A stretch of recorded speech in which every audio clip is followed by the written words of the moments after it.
The Talon battle cruiser emerged from hyperspace silently, its black hull absorbing nearby starlight. Commander Dai stood on the bridge, his four-fingered hand resting on the command console. The ship's sensors had detected an unknown vessel crossing near their territorial boundary. "Magnify," Dai ordered, his scaled skin reflecting the soft blue lights of the bridge. The main display showed a small, streamlined craft with minimal weapons. The design was unfamiliar, but the energy signature matched nothing in their extensive database.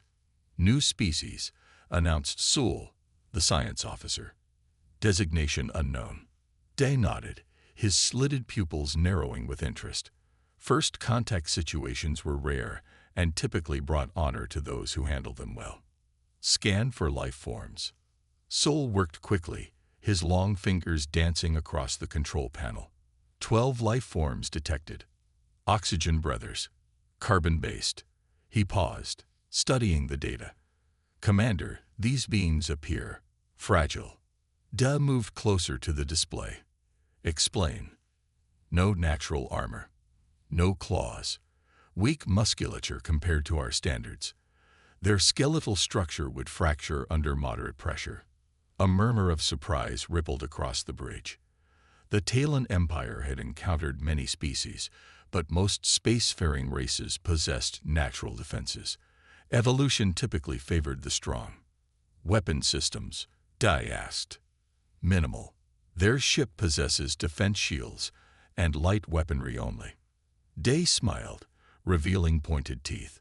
This would be simple. The discovery of a new, weak species would please the High Command. Perhaps they would even be suitable for integration into the labor force. "Prepare boarding teams. Stun weapons only. I want specimens captured intact." The Talon battle cruiser easily overtook the smaller vessel. It deployed a capture field that disabled the ship's engines, leaving it drifting helplessly. Commander Day led 20 of his best soldiers to the boarding shuttles. They were elites, each with multiple combat operations behind them. "Remember," Dai instructed as they approached the airlock, "we want live captures. These creatures appear weak, but remain alert. New species can be unpredictable." The soldiers acknowledged the order with silent nods. They wore black armor that enhanced their already considerable strength and carried stun weapons designed to incapacitate without killing. The airlock cycled, and the Talons entered the human vessel. The corridors were narrower than they preferred, forcing them to move in smaller groups than planned. The air smelled strange, too moist, with unfamiliar scents. "Life signs ahead," reported the point soldier, checking his scanner. Day moved forward. They approached what appeared to be the bridge.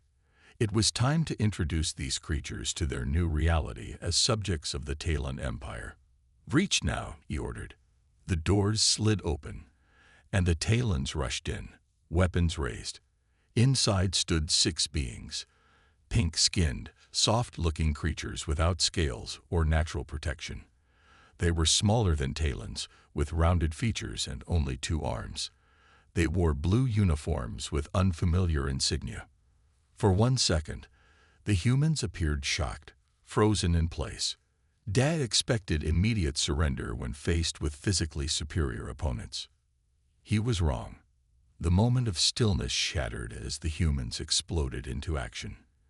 Instead of cowering, they dove for cover with surprising speed. One human, wearing insignia that suggested leadership, shouted orders in an unknown language. "Stun them," Da commanded.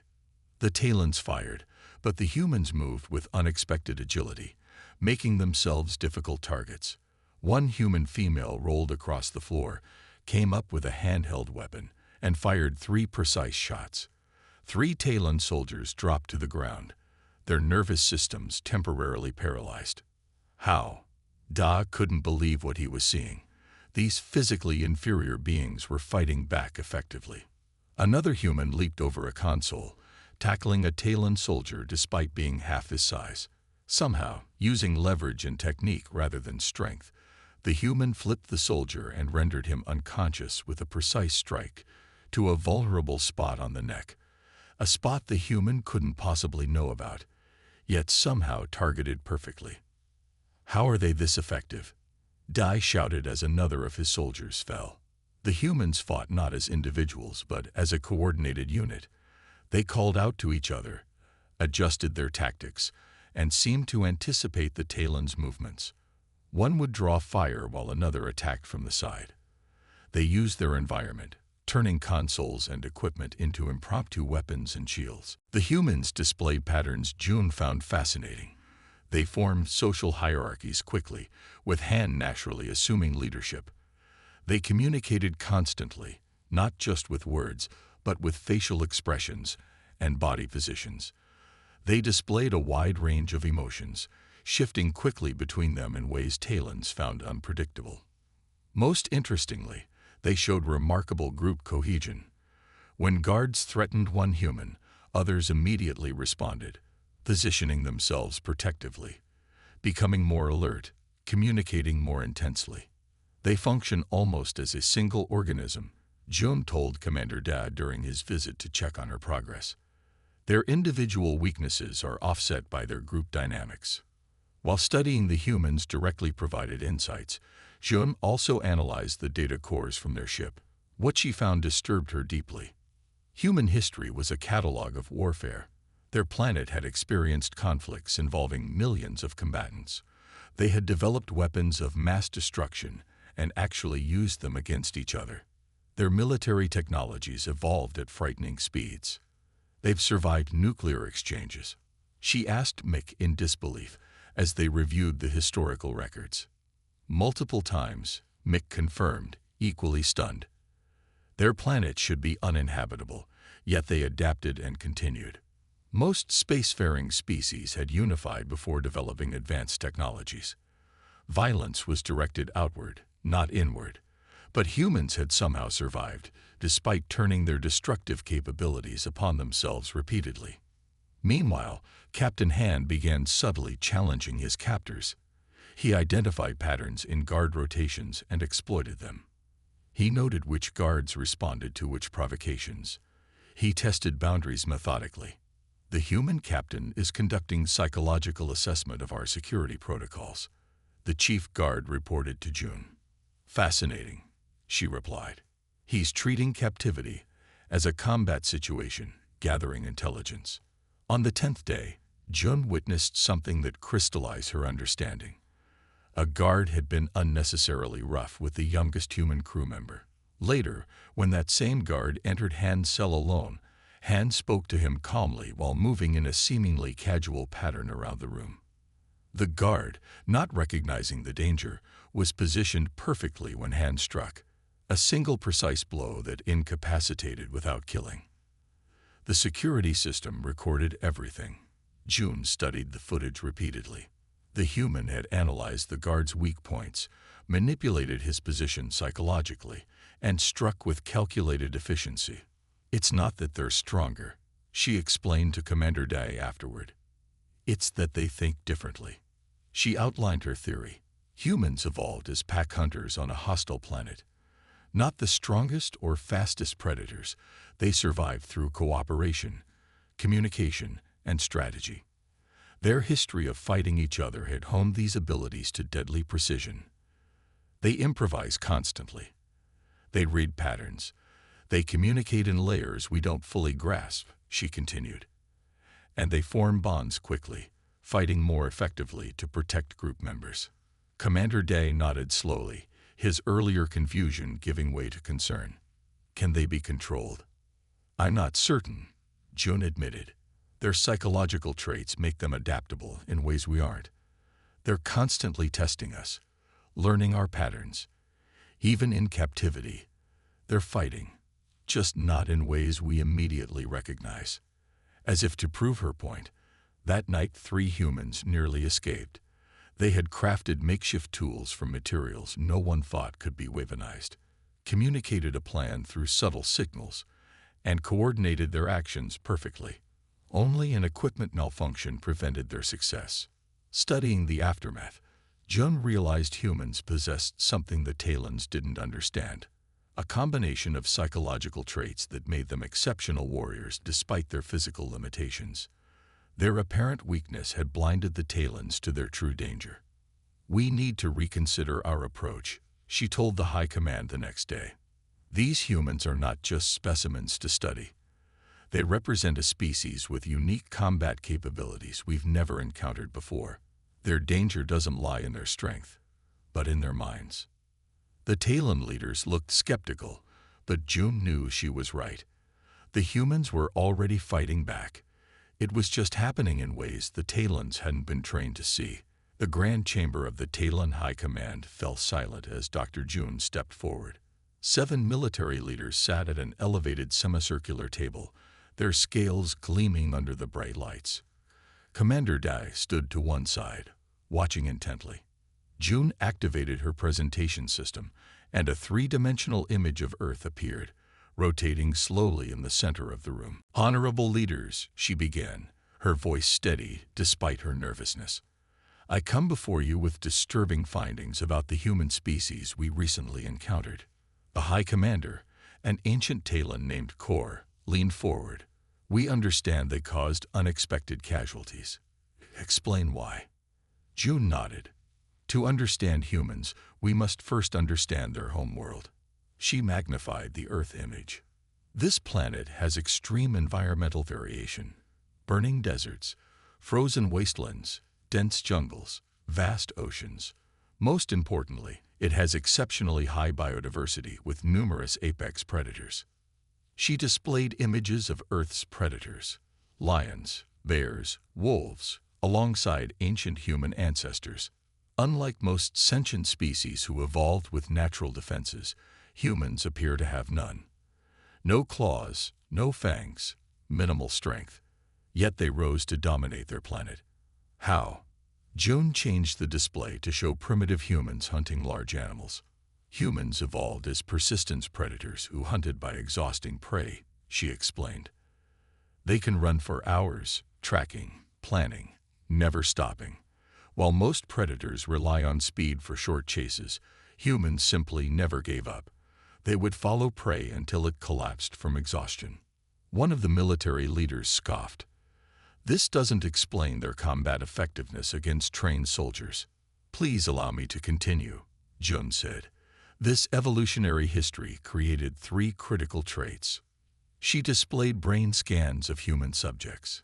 First, extreme pain tolerance. Humans can continue functioning despite injuries that would incapacitate most species. Second, psychological resilience. They adapt to changing threats with remarkable speed.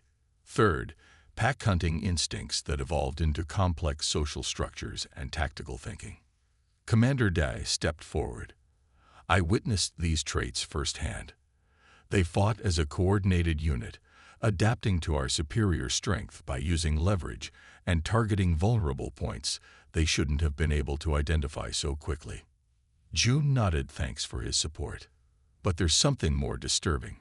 She changed the display to show historical images of human warfare, ancient battles, modern conflicts, nuclear explosions.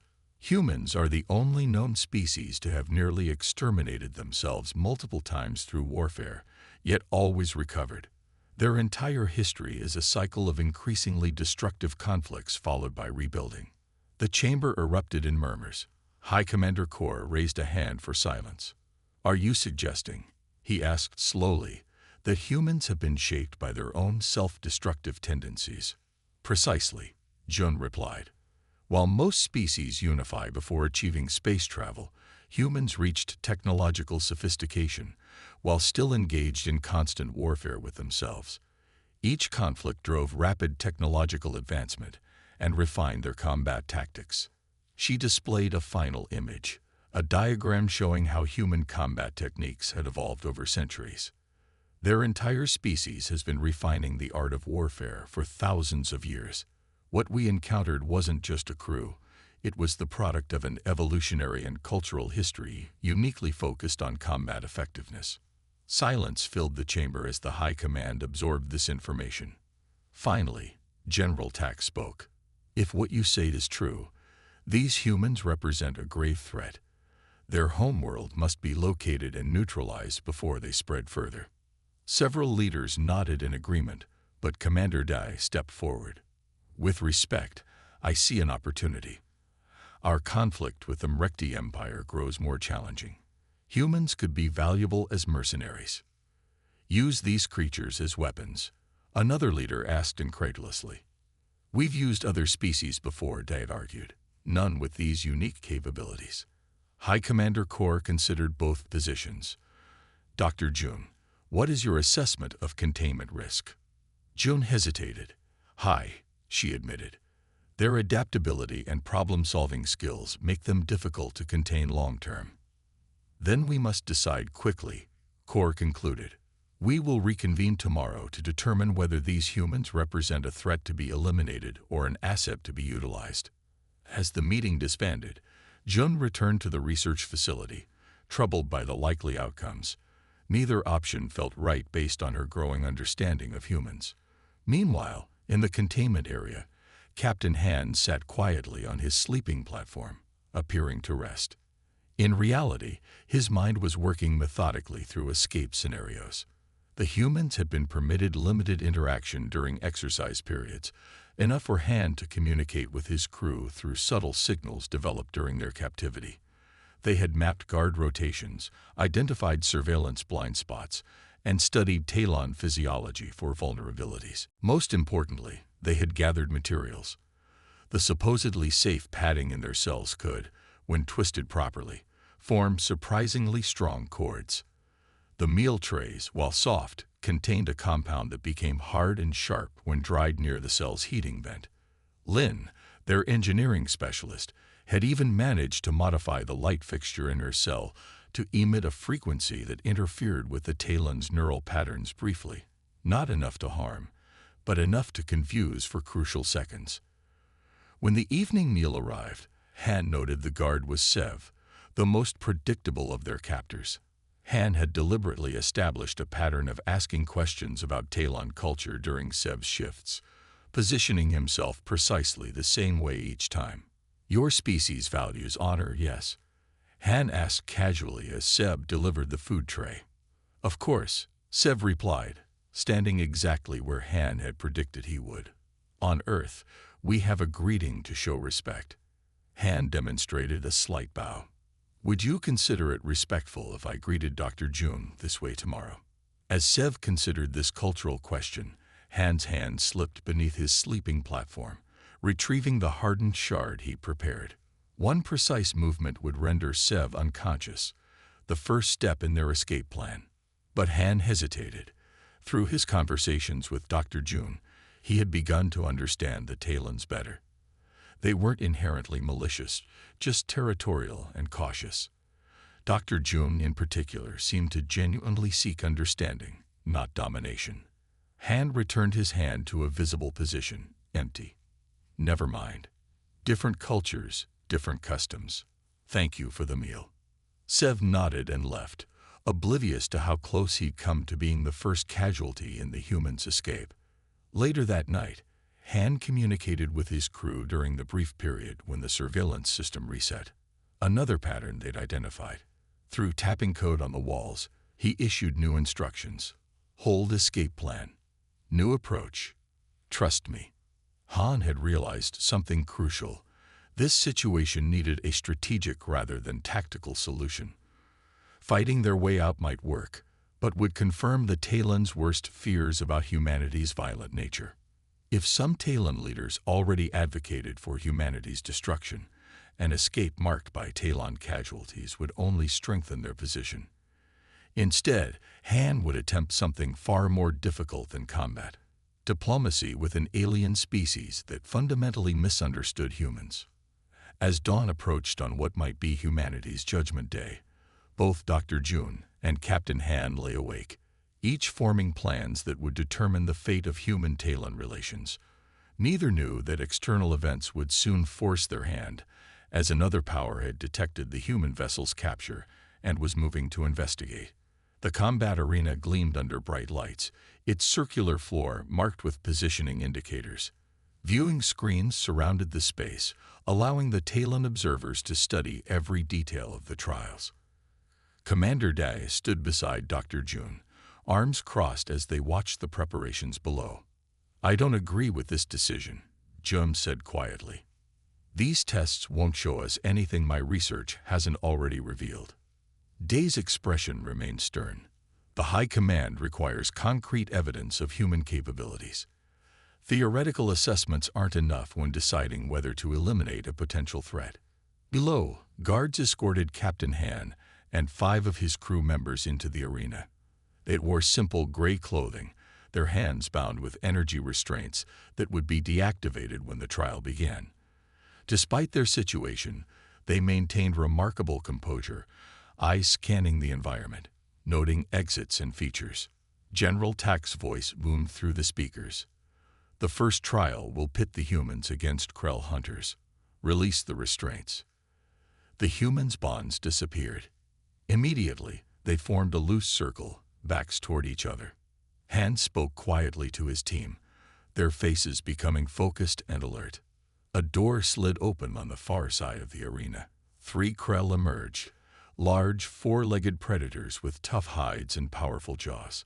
Used as trackers and attack animals throughout the sector, even trained Talon soldiers approached them with caution. Weapons will be provided, announced General Tak. 3 simple staffs dropped from ceiling compartments, clattering on the floor several meters from the humans. The Krell charged immediately, sensing prey. The humans moved with surprising coordination. 2 broke from their formation, racing toward the staffs while the others scattered, drawing the Krell in different directions. Lin, the small female engineer, reached a staff first. Instead of wielding it as expected, she quickly measured its length, tested its weight, then broke it across her knee. Why would she break her weapon? Dai asked, puzzled. June leaned forward, watching intently. She's adapting it. Lin tossed half the broken staff to another crew member. Now they had 2 shorter weapons instead of 1 long one, more suitable for the close quarters combat the arena's size would force. The Krell attacked in coordinated rushes, but the humans constantly repositioned, never allowing themselves to be cornered. They used vocal signals and hand gestures to maintain awareness of each other's positions. When one Krell lunged at Han, he didn't retreat as expected. Instead, he stepped into the attack, using the creature's momentum to guide it past him, while striking a precise blow to its sensitive neck region. How did he know that vulnerability? Dai wondered aloud. Jum's eyes narrowed. He observed. Remember, they've been watching every Talon and every other species they've encountered. Learning. Analyzing. The trial ended in just 7 minutes. All 3 Krell lay unconscious, and the humans had suffered only minor injuries. They immediately regrouped, returning to their defensive formation while awaiting the next challenge. Impressive, General Tak admitted over the communication system. Proceed to the second trial. 3 more tests followed.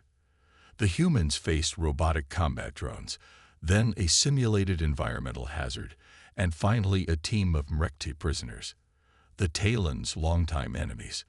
In each case, the humans adapted quickly, communicated constantly, and prevailed with minimal casualties. They're holding back, Jum said during the final trial, her voice tense. Day turned to her. Explain. Watch their movements. They're being efficient, not lethal. They disable rather than kill. And look at Han. He's constantly watching the observation platforms, not just his opponents.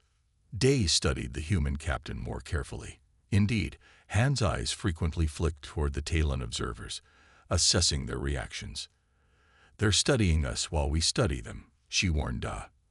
Learning our expectations, our strengths and weaknesses. Before Dai could respond, alarms blared throughout the facility. Red emergency lights pulsed along the corridors. Perimeter breach, a security officer shouted over the communication system. Mrekti attack vessels have penetrated our defenses. The Talons responded immediately, military training taking over. But in the confusion, the monitoring systems for the arena temporarily deactivated. The humans, June exclaimed. We need to secure them. They rushed to the arena level, but it was too late. The humans had already escaped their handlers in the chaos. Security footage showed them moving through the facility with purpose, not panic. They're not running randomly, Day realized. They have a plan. The Mrekti attack intensified.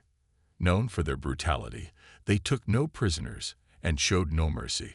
Weapons fire echoed through the research facility as Talon defenders engaged the invaders. Day and Joan rounded a corner and froze. Ahead, 3 Mrekti soldiers had cornered a group of unarmed Talon scientists. The Mrekti raised their weapons, but before they could fire, shadows dropped from the ceiling ventilation system. The humans had arrived. What followed shocked both Da and June. The humans attacked with a ferocity they hadn't displayed in the control trials.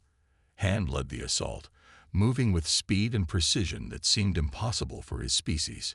He disarmed one Mrekti instantly, turned the weapon on another, then used the fallen enemy as a shield while advancing on the third. His crew showed equal skill. Lin had somehow fashioned a blade from a piece of wall paneling. Another human used a length of cable as a strangling weapon. They fought not as individuals but as a perfect unit, covering each other's movements, creating openings for devastating strikes. They fight like they have nothing to lose, Da whispered, when everything is at stake. Most surprising was their ability to absorb injury. One human took a glancing hit from a Mrekti energy weapon, a wound that would have incapacitated a Talon, yet continued fighting with barely a hesitation, using the pain to fuel greater aggression. Within moments, all 3 Mrekti lay dead.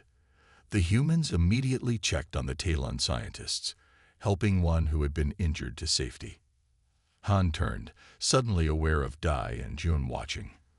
For a moment, the human captain's expression revealed something that hadn't been visible before, a cold, calculating intensity that reminded Dai of the apex predators from the human homeworld.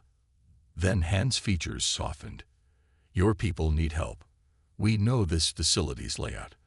Let us assist in the defense. Dai hesitated, calculating risk factors. Commander, Jun said urgently, the Mrekti will kill everyone here. We've seen what humans can do. Let them help. After a tense moment, Dai nodded.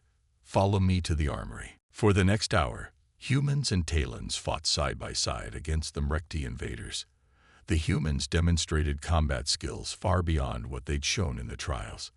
They improvised weapons from everyday objects, ignored injuries that would have stopped Talon soldiers, and repeatedly put themselves at risk to protect civilians. Most impressively, they adapted instantly to fighting alongside Talons, complementing the larger alien strength with human speed and tactical thinking. When a Mrekti soldier aimed at Day's unprotected back, Han threw himself into the line of fire, taking a wound that would have killed the commander. Despite the injury, Han managed to eliminate the threat before collapsing. As Talon reinforcements finally arrived and the Mrekti began to retreat, Dai knelt beside the injured human captain. Why? He asked simply. Why risk yourself for me? Han smiled through his pain. Because that's what humans do. We protect our allies, even new ones. As medical teams rushed to treat the wounded, Dr. Jun joined them, her understanding of humans forever changed by what she had witnessed. We misjudged them, she told Dai quietly. Their greatest weapon isn't their ability to fight.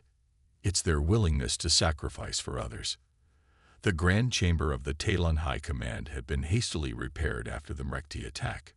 Bird marks still scared the ornate walls, and temporary lighting replaced the destroyed fixtures.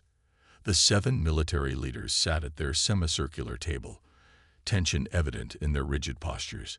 Captain Han stood before them, his uniform replaced with fresh Talon medical garments. The bandages visible beneath his clothing spoke of his injuries, yet he stood straight and calm.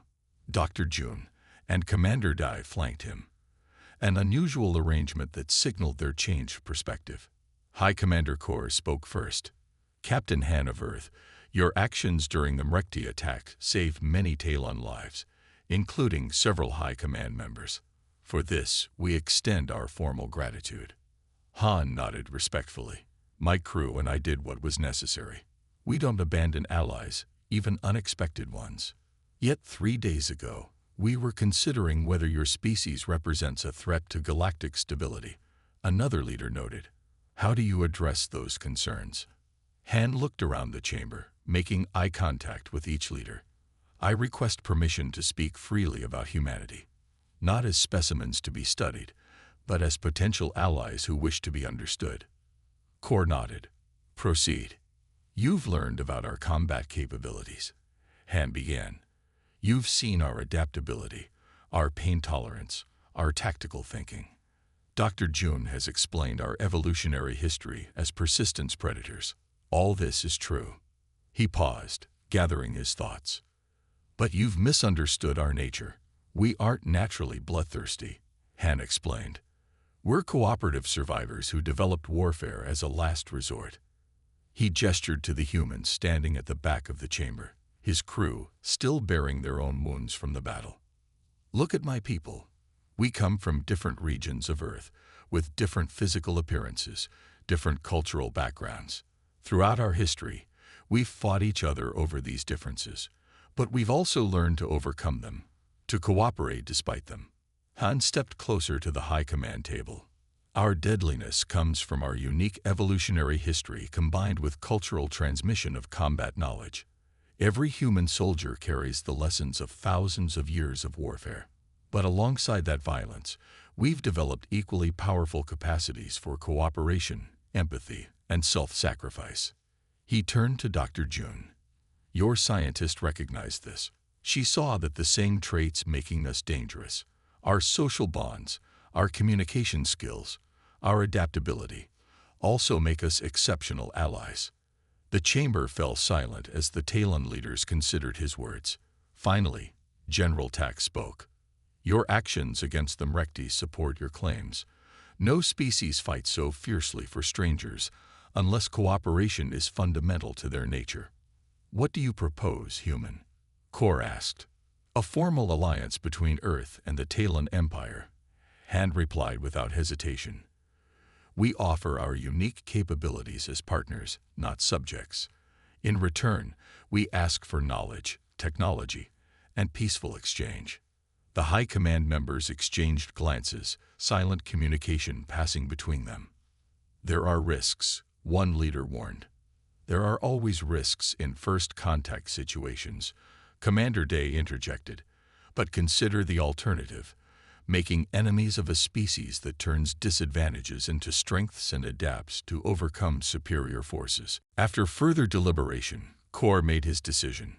We will establish a tentative peace treaty with Earth, with provisions for cultural and technological exchange under appropriate safeguards.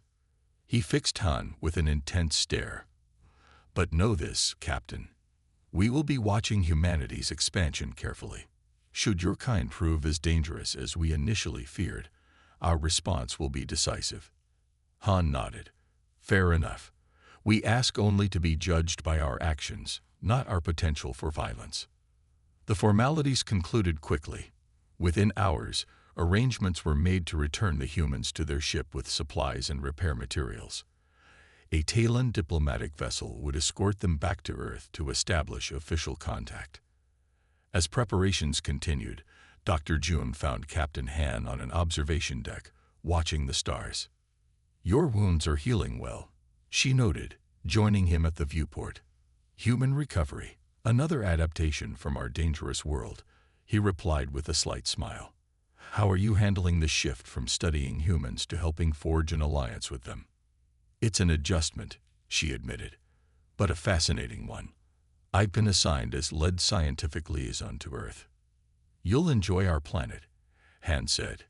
It's chaotic, diverse, beautiful, and dangerous, like its people. They stood in comfortable silence for a moment, watching distant stars. Something still puzzles me, Jun finally said.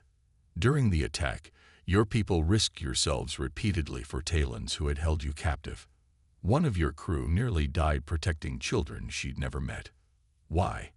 Han considered the question. That's our true nature. The capacity for violence you found so disturbing. It's balanced by an equal capacity for compassion. We fight hardest for those we care about. He turned to face her. The same traits that make us deadly warriors also make us loyal friends.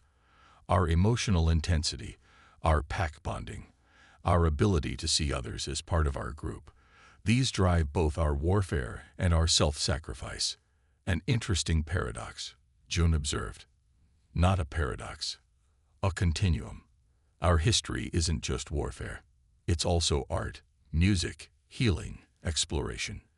For every weapon we've created, we've made something beautiful too. In the days that followed, the Alliance took its first tentative steps. The human crew worked alongside Talon engineers to repair their ship. Cultural information was exchanged, communication protocols established, boundaries defined. Not all Talons welcomed the new relationship. Some military factions remained suspicious, some scientists skeptical. But those who had fought beside the humans during the Mrekti attack became their strongest advocates. Commander Da, once ready to eliminate humanity as a threat, now led military coordination efforts. They make terrifying enemies, he told his officers, but even more valuable allies. On the day of departure, Captain Han and Dr. June completed their final preparations. Their work had laid the foundation for what might become one of the most significant interspecies relationships in the sector. Other species will soon learn what we have, June said as they walked toward the launching bay. Humanity is entering the galactic community. How will they react? Han smiled. They'll underestimate us at first. Everyone does. They'll see our physical limitations and dismiss us as weak. They'll assume our lack of natural weapons makes us harmless. Until they discover otherwise, June added. Yes, but we don't seek conflicts. We'd rather build bridges than battleships. As Han's ship departed from Talon Prime, word was already spreading through nearby systems. A new species had emerged, physically unimpressive, but combat effective beyond all expectations. Some dismissed the reports as exaggeration. Others began preparing defensive strategies. None fully understood what the Talons had learned through blood and battle, that humanity's greatest weapon wasn't their fighting skill, but their ability to transform enemies into allies, to build connections across differences, to extend their protective instincts to those once considered other. Underestimate humans at your peril, not because they might destroy you, but because they might surprise you by saving you instead. The end. Da had never seen anything like it. These beings had none of the natural advantages his species possessed, yet they fought with a creativity and adaptability that was shocking. After 15 minutes of fierce combat, the human bridge crew finally fell to the superior numbers and technology of the Talons, but not before taking down 9 soldiers. The rest of the ship was secured at similar cost, with Talon casualties far exceeding expectations. When it was over, 7 Talon soldiers lay dead, and 8 more were injured. For physically inferior beings that looked so harmless, the toll was incomprehensible. The human captain, a male with dark hair and determined eyes, was the last to fall. Even as the stun beam took him down, he stared defiantly at Da. "Secure the prisoners," Da ordered, kneeling beside a fallen comrade. "And search this ship completely. I want to understand what makes these creatures fight like elite warriors." The journey back to Talon Prime was tense. The human prisoners were kept sedated, but Commander Da couldn't stop thinking about their battle prowess. He reviewed the combat recordings repeatedly, studying how the physically weaker humans had managed to fight so effectively. They shouldn't have been able to resist like that, he told his second-in-command. There's something we're missing, something about these humans that explains their combat effectiveness. The human captain, identified as Han from the ship's records, was placed in a separate holding cell. Even unconscious, there was something about him that disturbed Da, a sense of dangerous potential that contradicted his fragile appearance. As their ship approached Talon Prime, Da made a decision. He would personally escort Captain Han to the military research facility. Whatever secret these humans possessed, whatever explained their deadly effectiveness despite their physical limitations, Da was determined to discover it. The mystery of humanity's unexpected combat prowess had become his obsession. Dr. June adjusted the scanner over the sedated human's body, carefully monitoring the readings on her display. The human, Captain Han according to their records, lay motionless on the examination table, breathing steadily. "Remarkable," she murmured, more to herself than to her assistant. "Such a fragile structure." The military research facility on Talon Prime housed the 12 human captives in a special wing. The High Command had given this assignment top priority after Commander De's troubling report. 7 elite Talon soldiers lost to capture 12 seemingly weak aliens. It defied explanation. June had been studying xenobiology for 20 cycles, but never had she encountered a species so physically unimpressive yet so combat effective. Her initial scans confirmed what the preliminary reports indicated. Humans lacked natural armor, possessed no claws or fangs, had relatively weak muscles, and their bones broke under pressure that a Talon child could withstand. Their internal organs are poorly protected, she noted, dictating her findings.